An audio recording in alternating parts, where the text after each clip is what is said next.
চেতনার অবসান হয়েছে। ঠিক না ভাইয়ের আমার? সংগ্রামী ভাইয়ের আমার, ছাত্র জনতা একটি পরিবর্তনের প্রত্যয় নিয়ে জীবন এবং রক্ত দিয়ে জুলাই অভ্যুত্থান ঘটিয়েছে। আমরা দেখছি সেই জুলাই যোদ্ধাদের উপর তারা নতুন ভাবে আক্রমণ করে, হামলা করে জুলাইয়ের ইতিহাসকে তারা মুছে ফেলতে চাচ্ছে। আমরা তার জবাব চাই। প্রিয় ভাইয়ের আমার, আজকে যুব সমাজ, ছাত্র জনতা একটি পরিবর্তনের জন্য জীবন দিয়েছে, রক্ত দিয়েছে।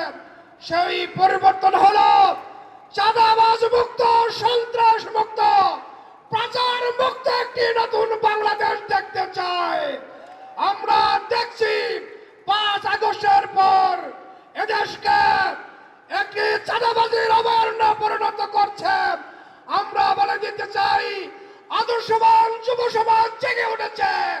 চাঁদাবাজদের এদেশের ঠাঁই হবে না, হবে না। প্রিয় ভাইয়ের আমার, আমরা দেখছি এই উপদেষ্টা সরকার জনমতকে উপেক্ষা করে একটা নতুন সিদ্ধান্ত নিয়েছে। তা হলো জাতিসংঘের মানবাধিকার অফিস এদেশে স্থাপনের অনুমতি দিয়েছে।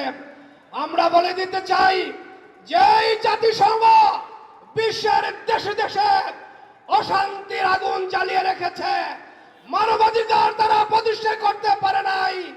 এই জাতিসংঘের কার্যালয় দেশে হবে না। প্রিয় ভাইয়ের আমার, আমরা দেখেছি বিশ্বের 16টি রাষ্ট্রে জাতিসংঘের মানবাধিকার অফিস আছে। সেই অফিস আছে ফিলিস্তিনে, জাতিসংঘের অফিস আছে সিরিয়ায়, ইরাকে সহ বিভিন্ন দেশে আছে। আর আমরা দেখছি ওই দেশগুলোতেই সবচেয়ে বিশ্বের মানবাধিকার লঙ্ঘিত হচ্ছে। কাজেই এদেশে জাতিসংঘের মানবাধিকার অফিসের প্রয়োজন নাই। এই অনুমতি অবিলম্বে বাতিল করতে হবে। সবাইকে সংগ্রামী অভিনন্দন জানিয়ে আমার বক্তব্য শেষ করছি। আল্লাহ হাফেজ।